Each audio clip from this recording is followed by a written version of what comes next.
Check it out! Doesn't this scarecrow look just like you? I spent ages observing just to get it right.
Gotcha! I'm totally wide awake!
Round and round the windmill spins. So slow. Oh, so slow. So slow that it's like even time it.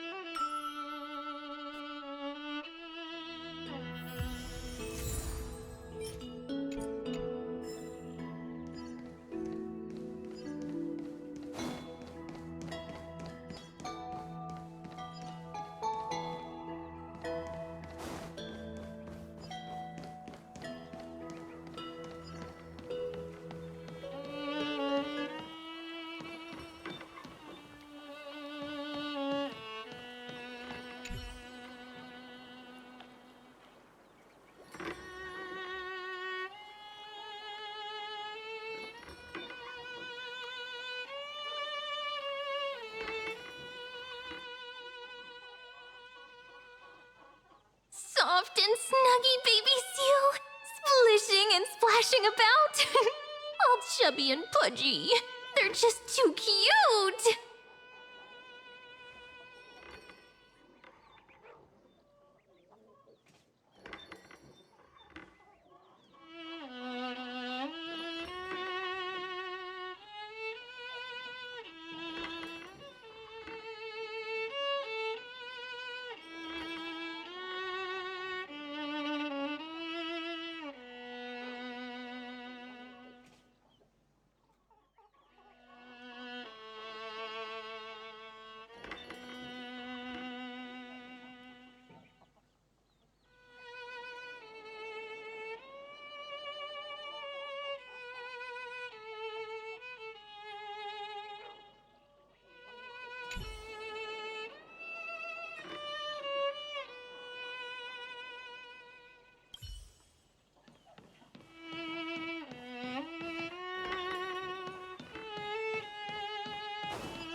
What an adorable chimera! It deserves a really sweet name. Any ideas?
Can I hold on to you? The Tromus won't suddenly jump up and fling me off, will it?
Little Chimera, why are you so small? Hurry up and grow up so I can see how cute you'll be.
Over here, look!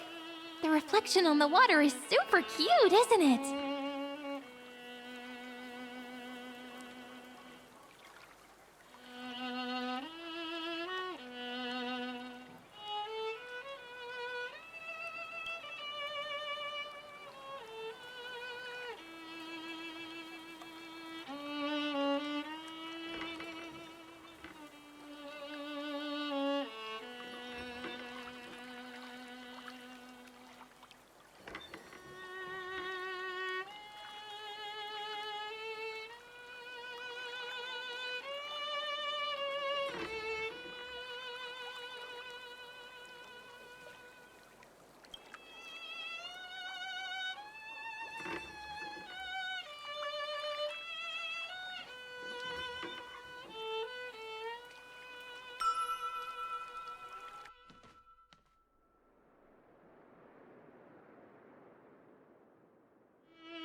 Wow, the breeze is so pleasant.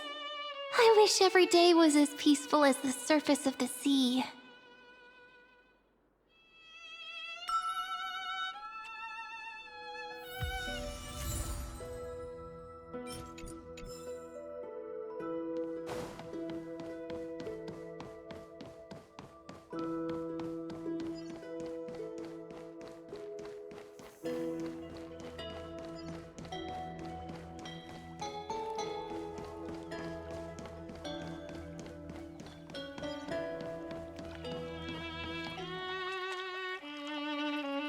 No rush.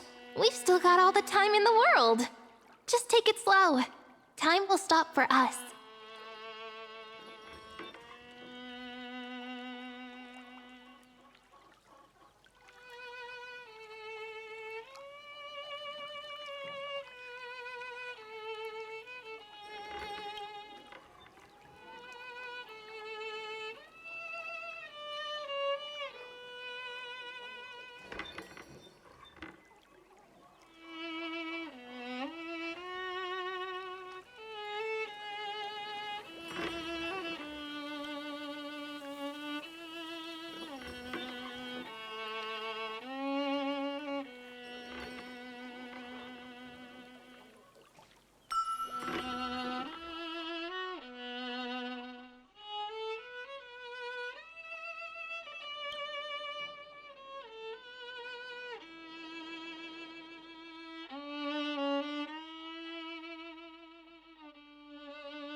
That's so fascinating.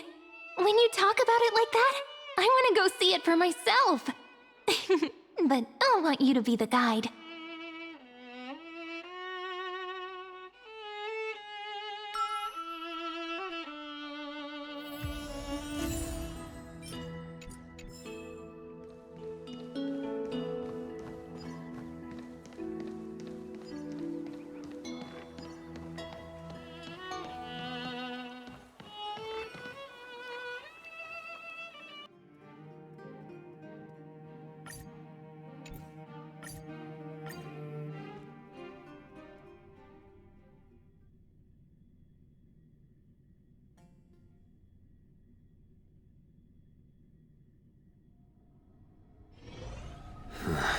Are there other matters?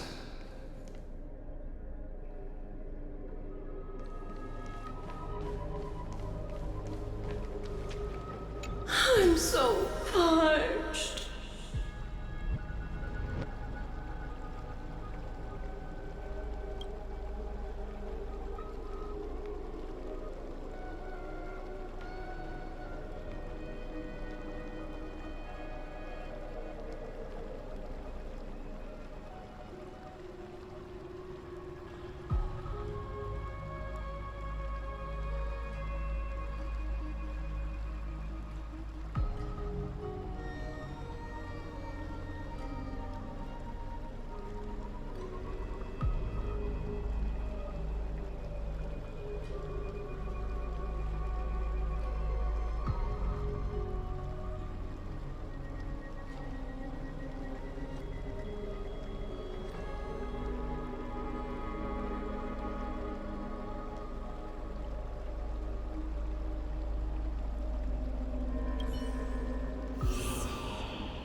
Who would win?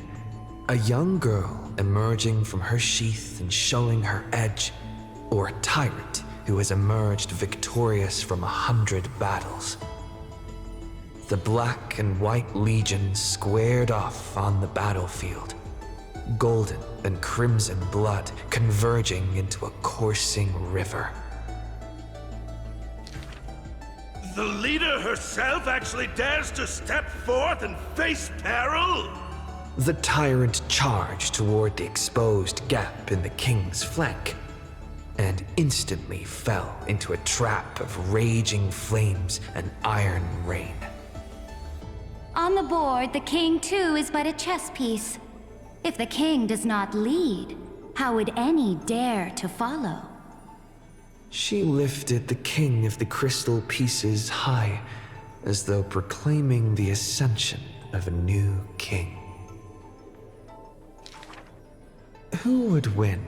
The holy city that has stood for 1,000 years, or the foreign city-states invading from 1,000 miles away? Hollow hatred ignited the flames of war. The besieged walls of dawn tottered. Only a miracle can save us now. The cowardly elders barred themselves behind closed doors, while the trembling citizenry knelt and prayed. There is no need to panic. The miracle is already here.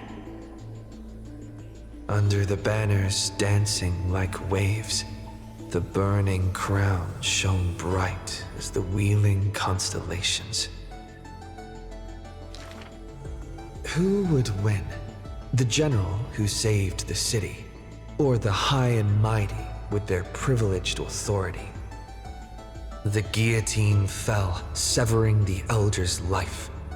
The whispers dissipated, and the scales of victory tipped. From this day forth, I shall bring justice to the holy city. The people cried out her name and knelt in reverence, but were stopped by the sound of the scepter of authority striking the ground. Do not lower your heads beneath my crown. This was the first and also the only Imperator. Who would win? The heroes bursting with ambition, or the omnipotent gods? The Imperator issued the decree! The start of the Flame Chase journey is at hand! Perhaps drawn by the grand design to welcome the Era Nova, or perhaps convinced by that king's great renown. Righteous warriors from across the land gathered before the Imperator's throne. On the day the journey began, the sky was an expanse of fluttering banners. The people gazed upon the overwhelming military alliance, a golden city reflected in their eyes. As for the end of that chess game, the scholars debate endlessly, but such discussions always end with a sigh. The invincible Imperator faded at the pinnacle of power, the crown's flames extinguished in the lake. The banner once revered by the people, along with the broken spears of the heroes, now a tomb. The people said, Even the sovereign that conquers all before her is no match for fate. Yet she said, In a war with fate, has there ever been any justice?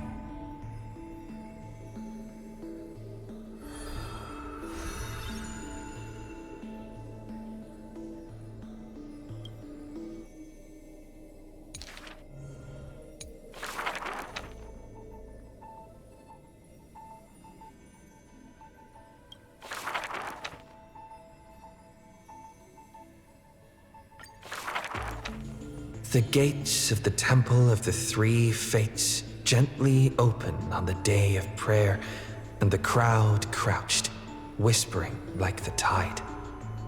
The priests of Janus listened to the prophecies. The unwavering axis of the scales of Talantin maintains balance, and only Ornyx remains silent. Mother. Teach me how to answer prayers. The Titan tasked with time is as perplexed as a child. Don't be scared. Please don't be afraid. A familiar voice rings out. Listen carefully. The future they want is in the past. Like the first light of the morning star. Really? In the past? The child sank into a peaceful slumber of recollection, whispering revelations in their sleep. Until the masses crying out amidst the flames of war were swept away by the sounds of sharp swords locking, the fires of ambition incinerating the law. Mother, usurper, assassinate the divine body. Memories are tightly entangled by nightmares with nowhere to run. Don't be scared. Please don't be afraid. An unfamiliar voice rings out. Go to sleep. The ending they want is yet to be born. Like the warm glow of the setting sun. Really? Not here yet. The child continues to sleep, waiting for the next waking dream. And when they opened their eyes, 2 of the 3 fates who once received offerings had already faded from the pages of history. Mother! Mother! I'm already all alone. The child let out a helpless cry. Don't be scared. Please don't be afraid. A familiar voice rings out in the mirror. Just wait. The stars that illuminate the night will visit in the end. Like gentle moonlight. The gates of the Temple of the 3 Fates now closed tight. People no longer pray to a titan who cannot touch the world. Within the inescapable dreamscape, the flower stems nourished by the black tide serve as a swaddling embrace, drowning the young child's soul. Mother! Mother! Help me leave this place. But this time, they didn't receive a response. Only long years of yearning and pain. Like the silence of the Evernight. Days and nights passed, the years turned. Dust covers the glory of the past. The priests have forgotten this titan. Waiting. Hate waiting. They watched over the slumbering sprite, gazing at the dull mirror. But a fleeting mirage flickers in the mirror, the shining stars and the lights of the home, and a strange yet familiar voice. Wake up! Our familiar old friends have already arrived. Like the newborn dawn.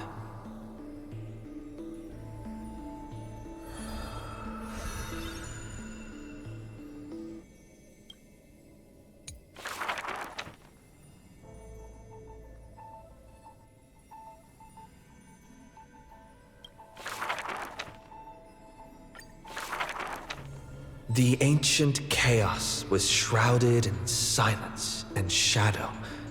The giant dragon's offspring was born from the earth. Sweet dreams had smothered the giant dragon's eyes and ears, and as they slept, the 100 eyes of Aquila had already opened, and Fagusa had begun to stir the playful waves. Yet Georios remained weighty and silent. Layer upon layer of peaks enveloped the dragon, cradling them in a bed more grand than any in existence. The giant dragons spent their childhood in darkness. From the moment their bleary eyes blinked open from haze of slumber, they hungered to feast on crude iron and drink deep of molten lava. Until one day they raised their head and with a low, guttural voice pleaded to glimpse light. The Titan lifted them up by their ribs, slowly raising them. The dragon's spine sliced through the strata of rock, cutting open the soil. When they reached the surface, they summoned mist woven of the fire of the stars. As though seeing themselves clearly and in full through the eyes of a giant bird.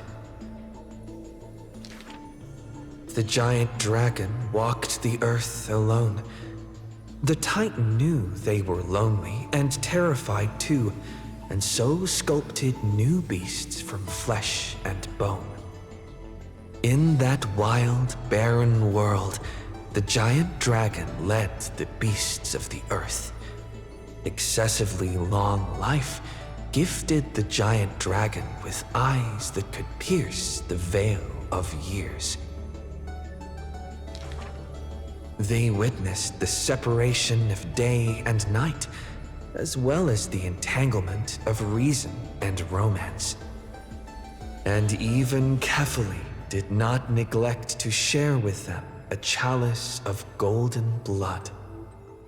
The ocean teased, saying even should the earth sink utterly, they would not rot. Ever since they opened their eyes, the giant dragon rarely returned to slumber.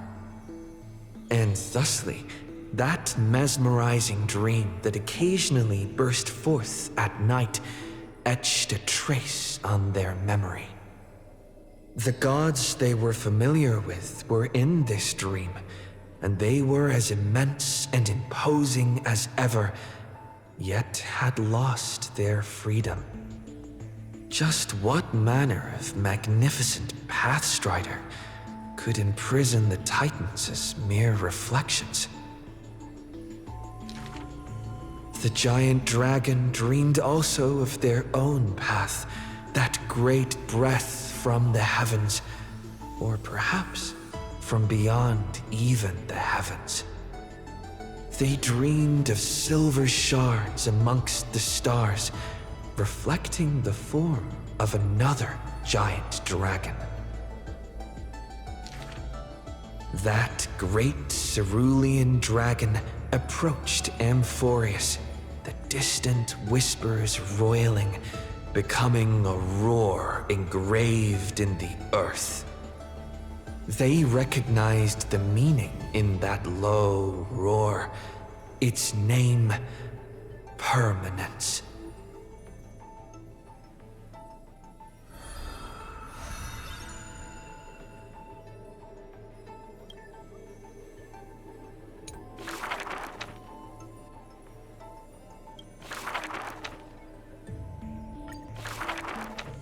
The black tide that blotted out the sky surrounded the city walls, the soldiers manning the walls, battered from battle.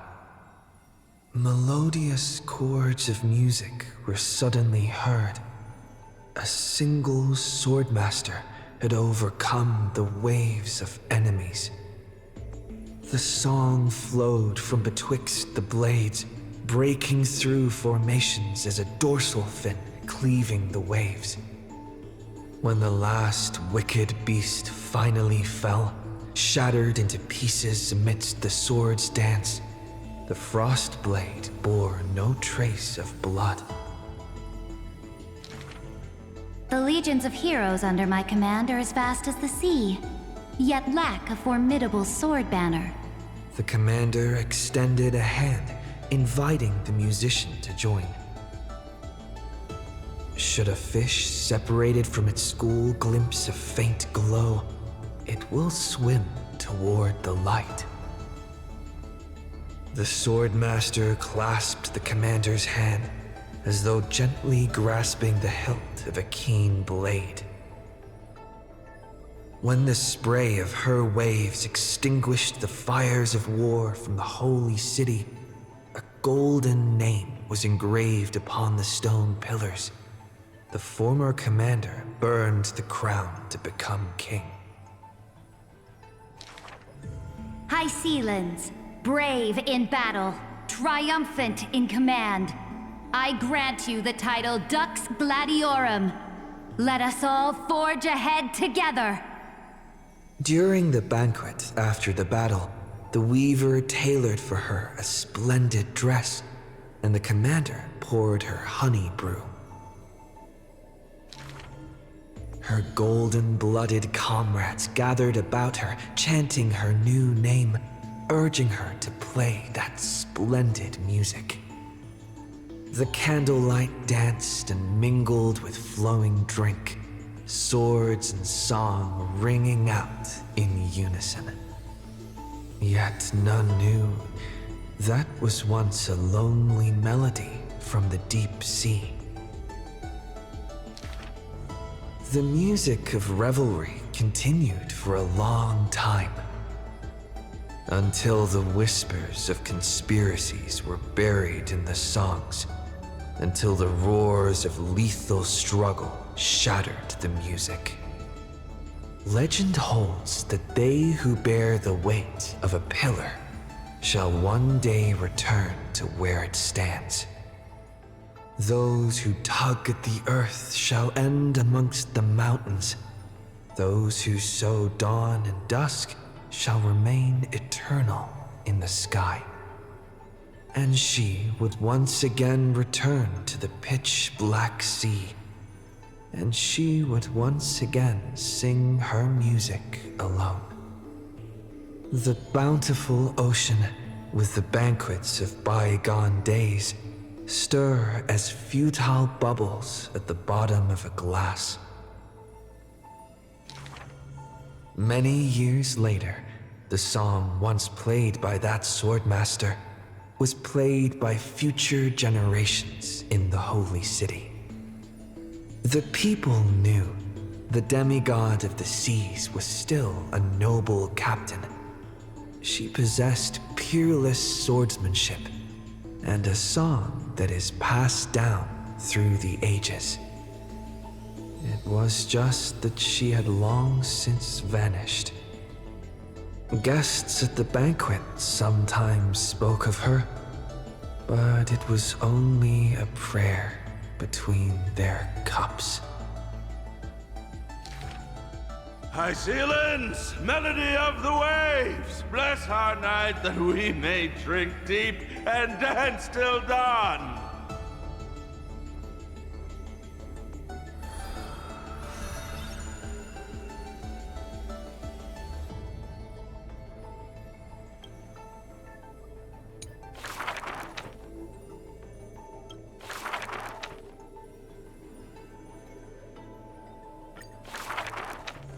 On that day, the dawn promised by the Sky Father shattered in haste as the black tide surged, breaking through the walls with relentless grace. In a quaint yet exquisite courtyard, two bitter foes meet at journey's end, their fates entwined in fate's regard. With no escape, no road behind, they trade a weary smile in kind. Together they gaze at the heavens of fire. If I can ever see the faint light again and stay alive. Then, Outlander Nemesis, you I will forgive. Not long ago, as the romantic demigod closed her eyes, the girl bottled her tears in sorrow and once more opened the dim-lit garden wide. Two figures step into the courtyard's gate. A general of Krymnos, her body torn, by vengeance bound, by fury swayed. A noble of the Holy City, once wrapped in gold, now haunted by a fate betrayed. A simple injury, or so the girl believed, yet the two women met with scorn, their words like blades.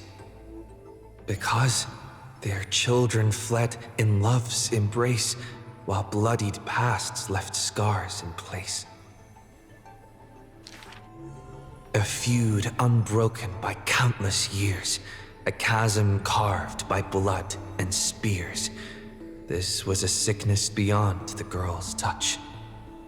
Just do your duty as a healer, girl. Family feuds are like sunlight and storm clouds. They cannot mend. At last, the girl saw it clear. The courtyard's birth, in days of yore, was born to mend the rift of dusk and dawn. Then I will make every effort to have you cast aside your difference in this faint light. Before long, the general's wounds were healed, and the noble's worries gently repealed. Yet when their gazes met once more, the loathing within remained unswayed. The girl then spoke the tale of her skykin, of a grandmother's sacrifice, a father's flight from within, of ancestors who descended, leaving their feud behind. Their hands in hers, she held them tight, yet flames of hatred burned too bright. She did not waver or despair. She just smiled and gazed upon the sky. I will use my own fate to prove to you. The courtyard, once bright, lay steeped in night, hanging blossoms and wind chimes all swallowed by the black tide. The general raised her spear for the noble's sake, while the noble whispered prayers for the general, gentle as a lake. If I can ever see the faint light again and stay alive. Then, Outlander Nemesis, you I will forgive. The death they awaited never came. Instead, a cascade of colors fell from the heavens, simply there, protecting them both. The sky still burned, dark and low, yet her words lingered, a gentle ember refusing to fade. I will use my own fate to prove to you. Day and night can be mended, and so can hatred be undone.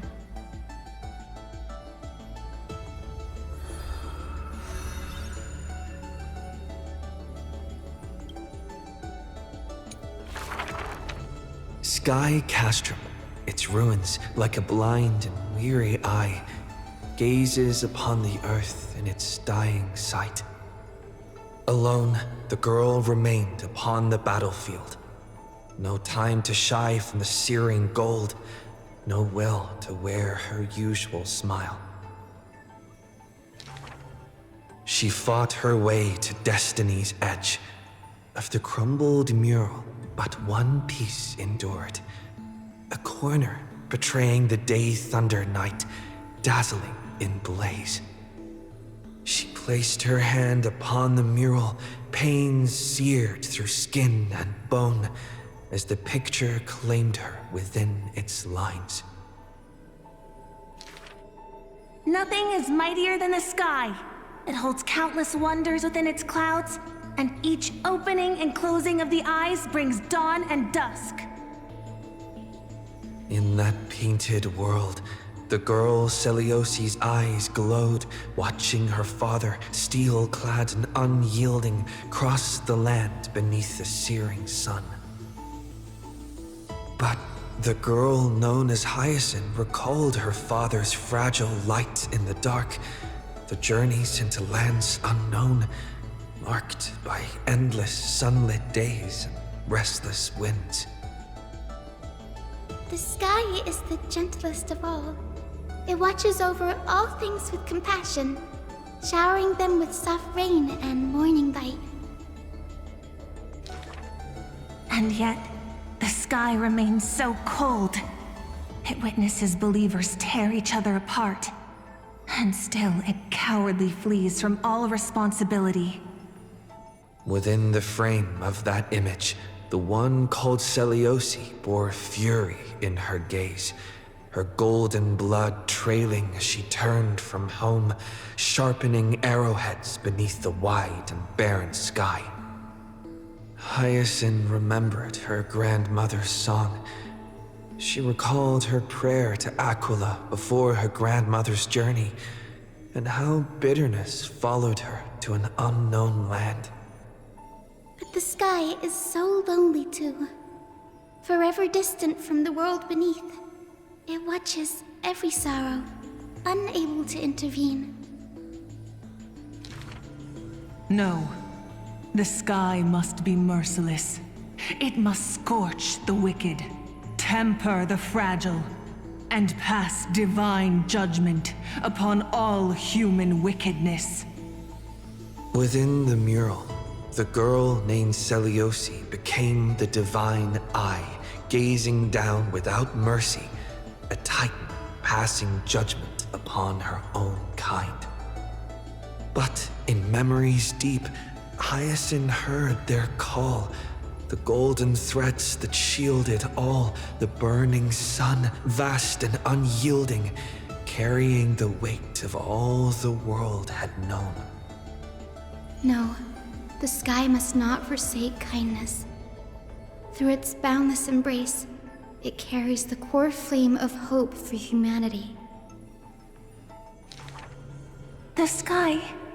It's so dark. So cold. In the depths of memory, the girl named Celiosi pulls her knees to her chest and trembles. Then please, come sit in my courtyard. A gentle ray of light seeped through, the celestial mural now fused anew. Once more, the land knows favor and boons. The girl who has now become the sky takes the hand of the girl who once was. I want to tell you the secret of the sky's greatness. Whenever the anguished earth looks to it, it always offers a smile in return.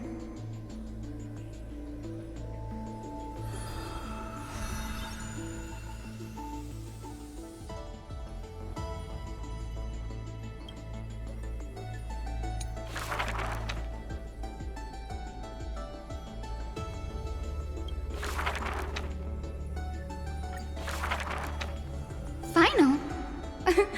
Perhaps you're more suited to being a teacher's assistant. There were once those who misunderstood his alias. Final, an eventuality for students, a test for knowledge gained.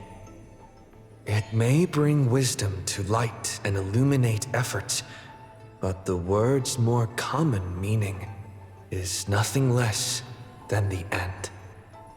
That's quite ominous. The man pretended to be surprised and responded with a smile. Though it does dovetail with our destiny. Laughter resounds. The man walks the land, leaving footprints filled with joy. Despite the weight of the past, he can always laugh it away. Those nearby glance at each other, unsure of how to respond. Perhaps I was just born easygoing. His explanation is just as carefree. Look at Mighty and Professor Anaxa. Boys all grow up into serious adults. But as long as I keep smiling, Akuma will always have an upbeat, shining young man. Though, having said that, he too has quiet moments. Each time he gazed long toward the coming dawn, a smile remained fixed on his lips, paying no mind to anything else. His eyes were painted with the azure of the sky, gaze fixed on the titan bearing the world. I was just imagining. He explained his own trance in a comment.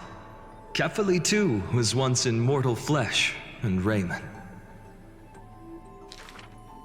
Now, when the man comes with sword in hand, there is no need to doubt he will swiftly win victory. But his smile is pure.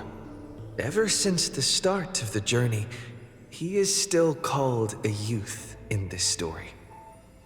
Youth is always ambitious, with lofty goals, but it seems that in the man's heart, only the wishes of others are held. Apart from the ideal of deliverance, what do you have left? The golden-haired friend once asked him so. He remained silent. Then, as he was wont to do, he simply smiled. As long as I don't ask for too much, everything will unfold as desired. In Amphorius, untitled statues are a prevalent sight.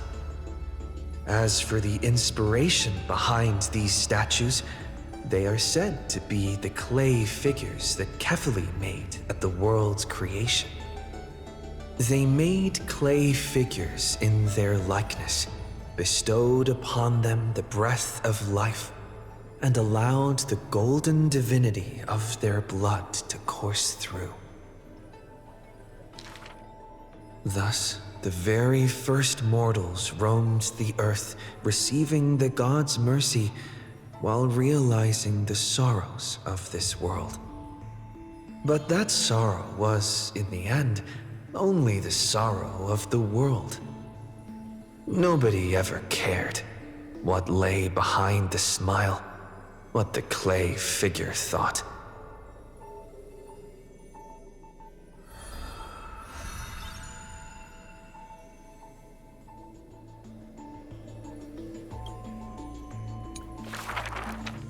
The people likened him to the blazing sun, bringing to Amfореus a glorious dawn.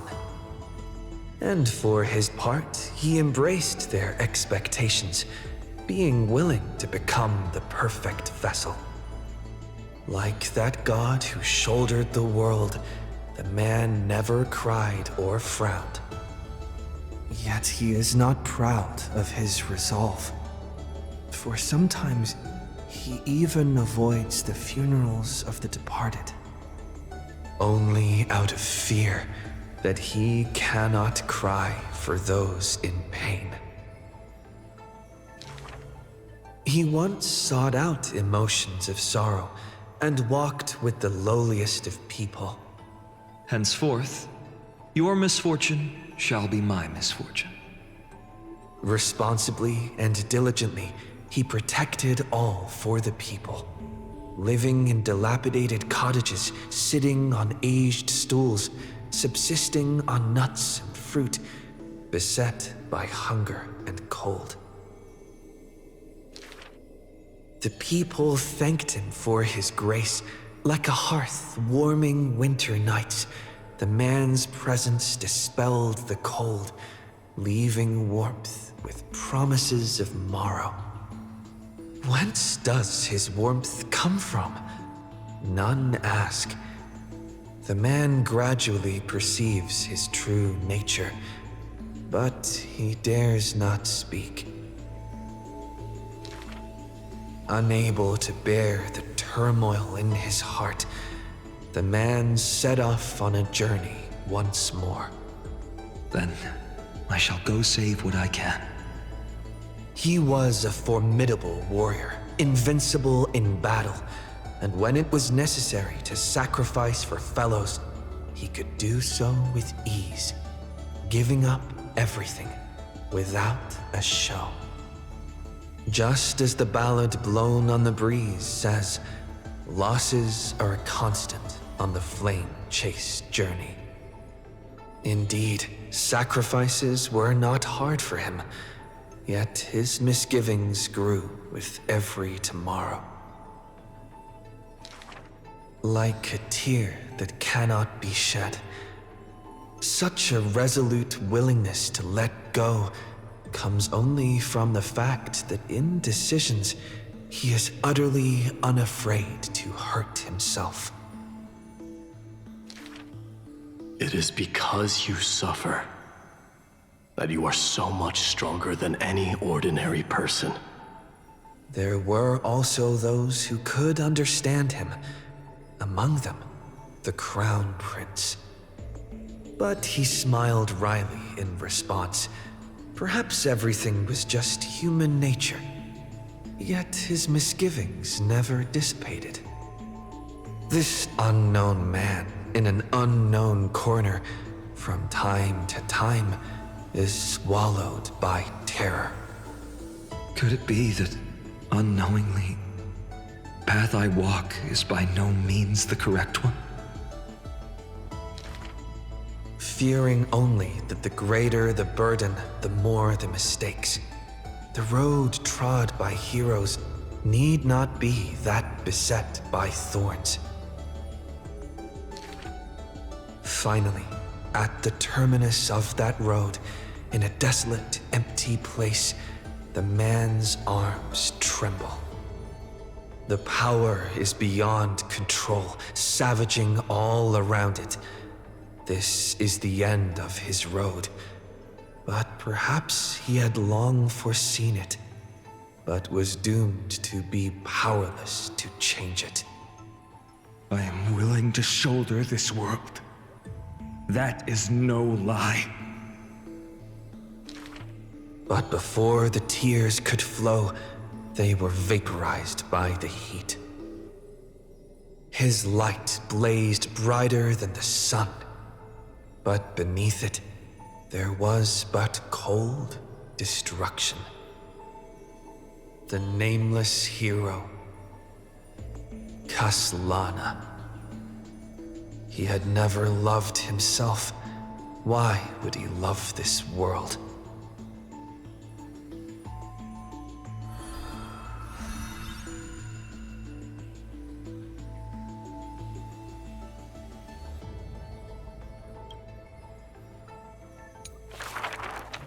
A gust of wind will one day sweep past, wiping away all of the man's tracks. Nearly every footprint was stamped full of the fury that filled him. That humble youth faded away with the flames into yesterday. The first ray of light to pierce the long night was brought by the burning man, but the body that bore the weight of the world was forged by the fires of wrath. Rage is a crafty emotion. It changes its face, concealing itself within the man's life. His friend fought blood-soaked battles so their people would need fight no longer. But every victory and battle he gained left him neither satisfied nor proud, only with the indifference of emptiness. You must be careful. Duty does not drive you to wield your blade, but hate. His teacher kindly reminded him thus. And behind that hatred, you seem to desire the destruction of the self. But what about his joy? Was that too merely a phony disguise? He who once laughed amidst the crowd, day after day, as though it were second nature. No, even though he knew not the meaning of love, that happy past was not a lie someone wove. But now, even those memories have melted into fury. His hatred is such that he cannot hold on to what he cherishes, though all is precious to him. Fueled with lone courage, he attempted to resist fate, but the burning sun that shines upon all creatures once fallen will incinerate the land, becoming golden death. But what of his sorrow? Indeed, the man could shed no tears.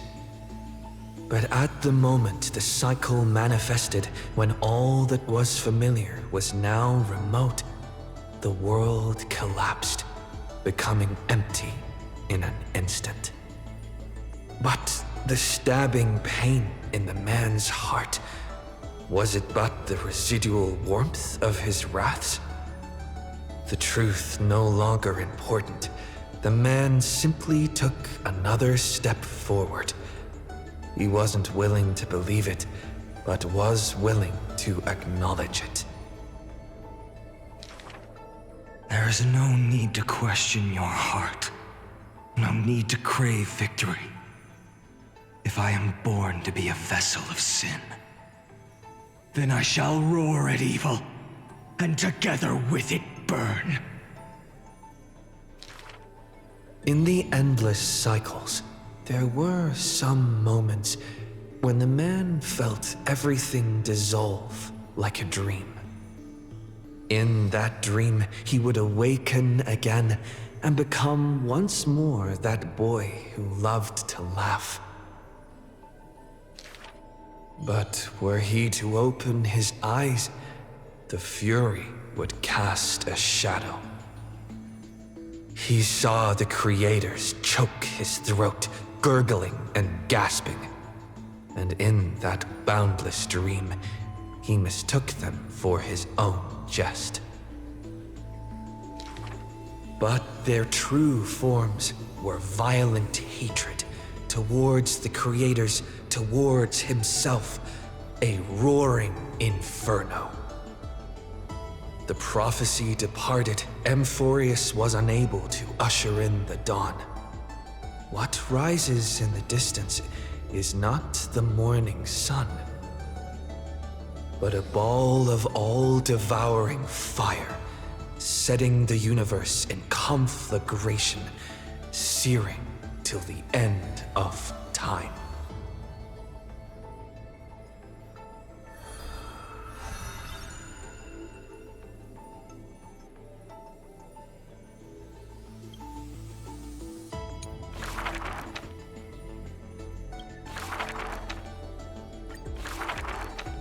This is an age of ruin.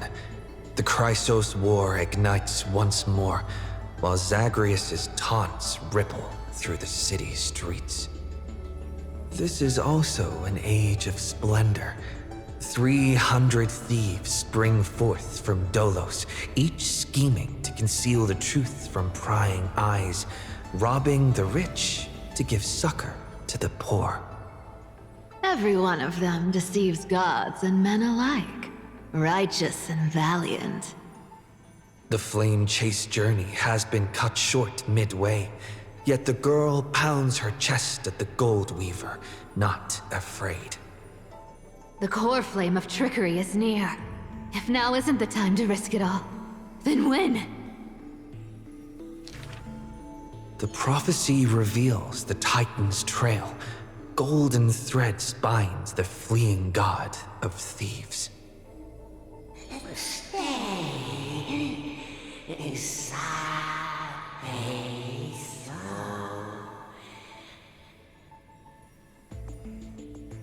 The young girl flashed a grin and walked towards the god who was pretending to smile.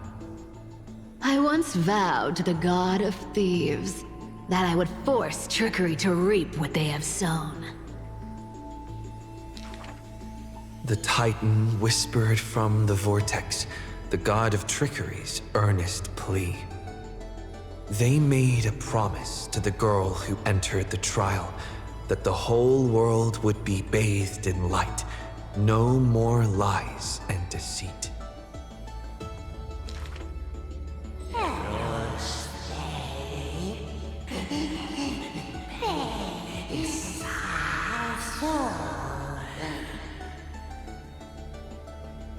The young girl recalled the hearth fire of her childhood.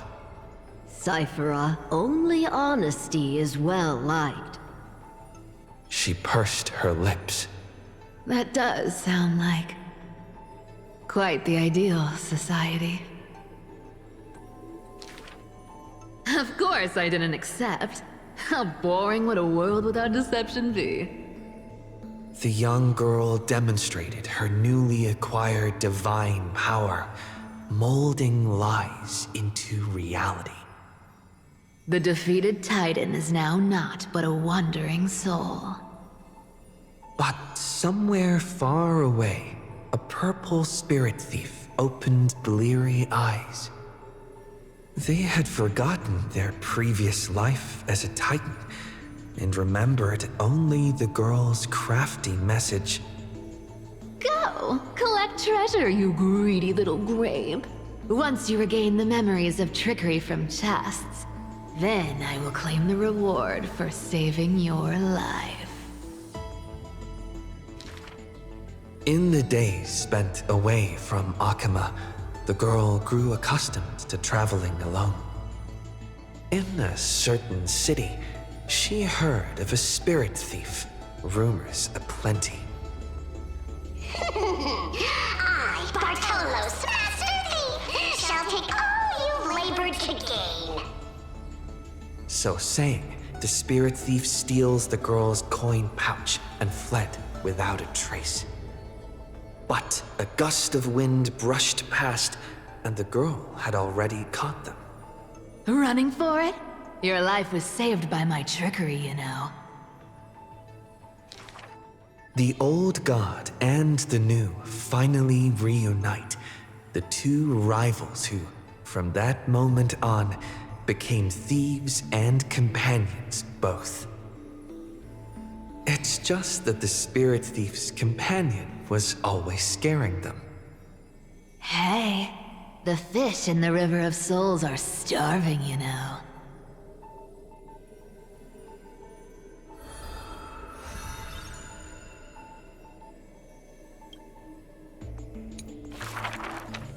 A thief reveals a few lies. The first lie is called... Fellow thieves, come on and deceive gods with me. The world has already forgotten that feast.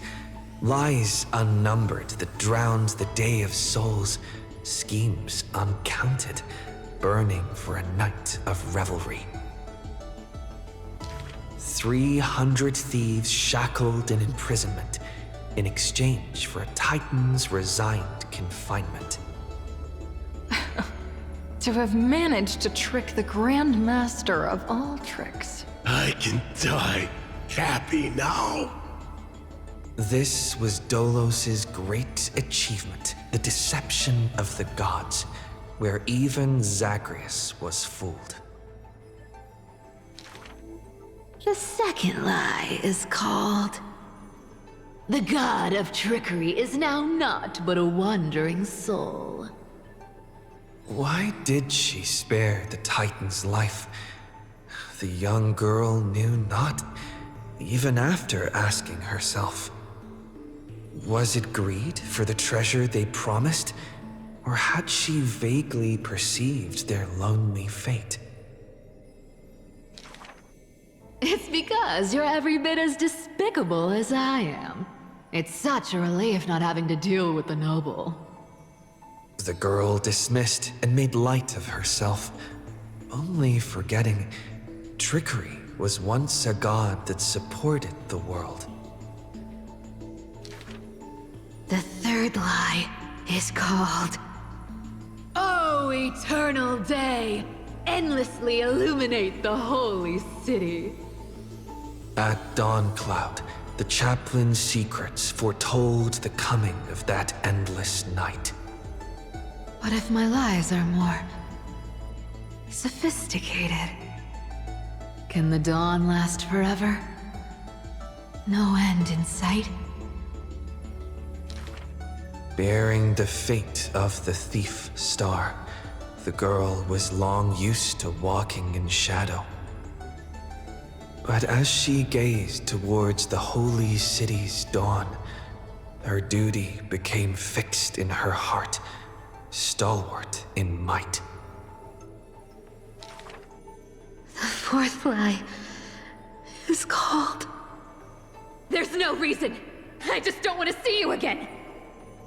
The girl tried to mask her nonchalance, but could never fool the golden thread's questions. But it is the false-hearted malice that most powerfully forces belief. A true flame-chase hero willingly faded from attention, while the wayfaring traveler grasps tight onto fleeting light. She used divine power to forge a mask and conceal the last of her true heart. The fifth lie is called... No. There are... no more... lies... left. The whimsical coin fell to the ground, telling the tale of fate fulfilled. Travels unwitnessed, ruses unknown, to whom may these now be told? Lies are always but lies, but you can make them more beautiful than the truth. Under the somber sky, golden blood soaked the thief's cloak. Like a golden thread tailored just for her, an exquisite robe that she never stole.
Planting a seed in the soil, waiting for it to sprout and its soft flower to bloom. It's like nurturing a tiny miracle.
Want to hear a story?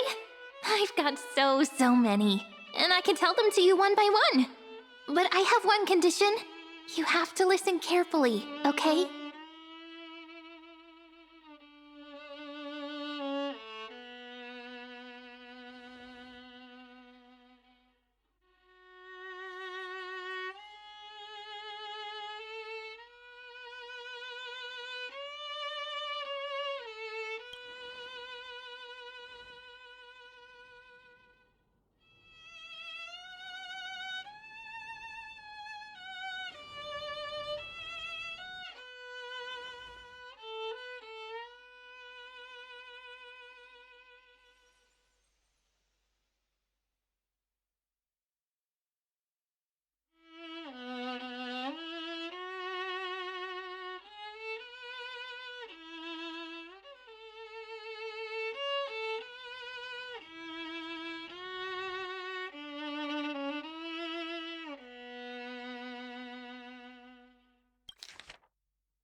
Dozing off like that without a care in the world. Gotta be careful. You might draw attention from the wrong sort of people.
The wind chimes are ringing, just like heartbeats. It's so romantic.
I'm so happy to see you. Are you here to play with me?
Where did it go?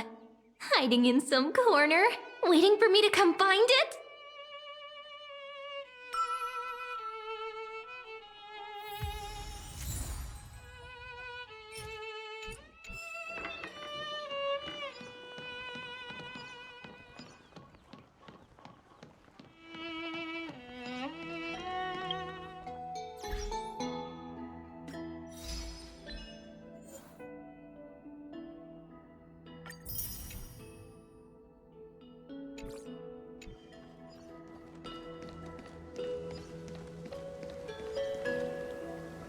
This flower's for you.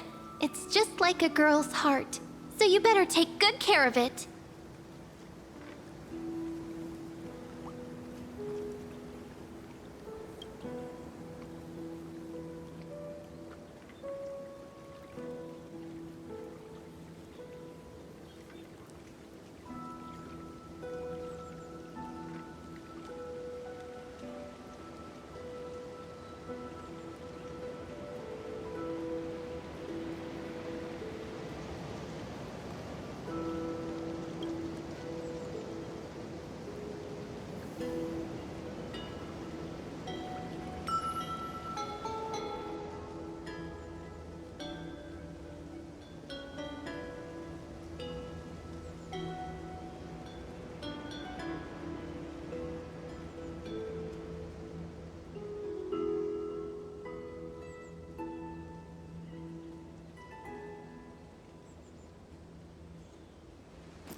kinda sleepy.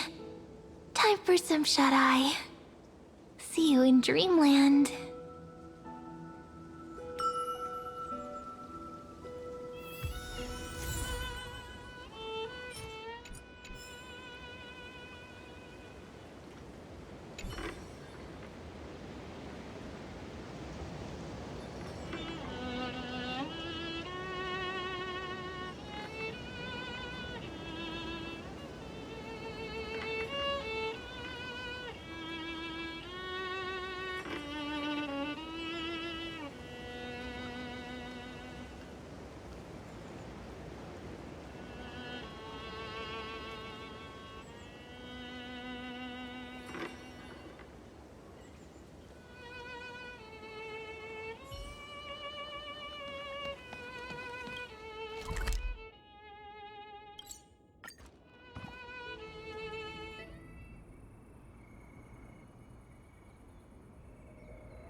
No rush.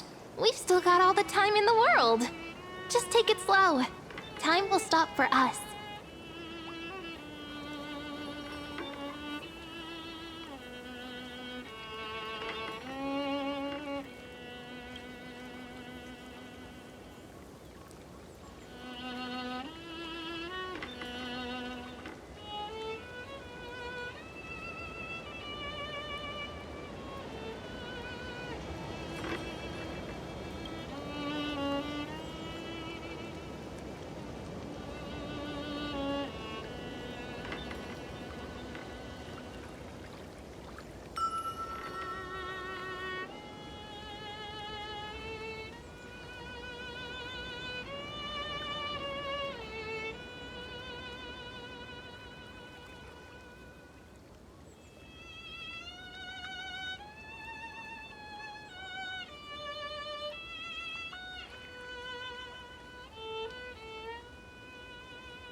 Oh, you like the view here?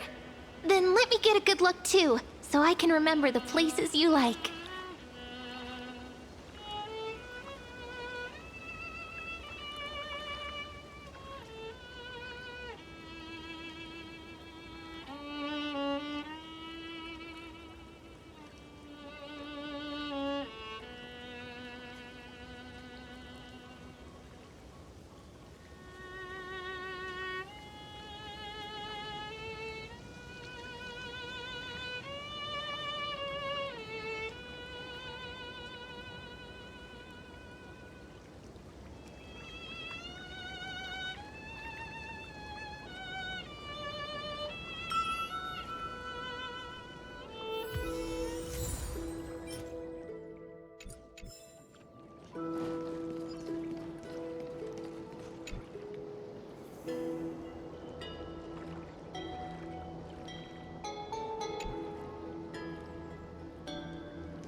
Little Chimera, why are you so small? Hurry up and grow up so I can see how cute you'll be.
This wheat field is our baby.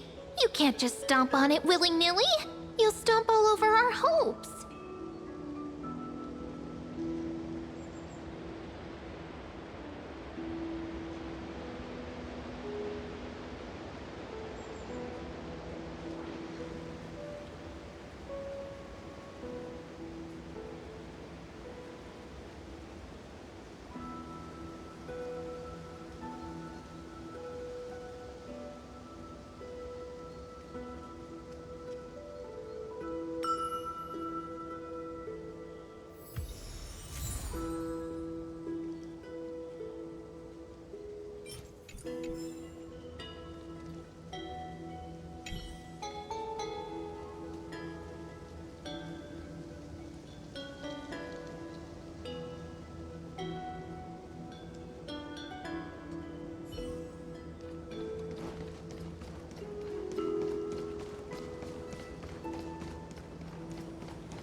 You like the view here? Then let me get a good look too, so I can remember the places you like.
This wheat field is our baby.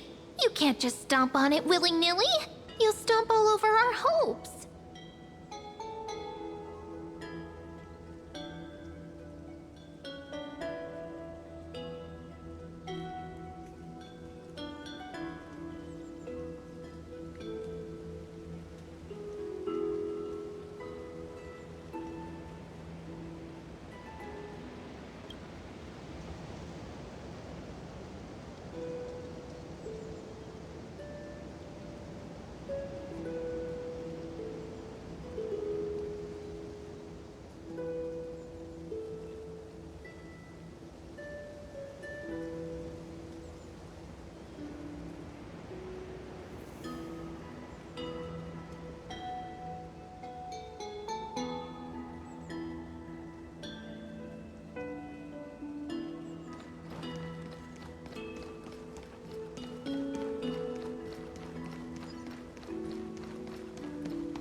People always miss their home.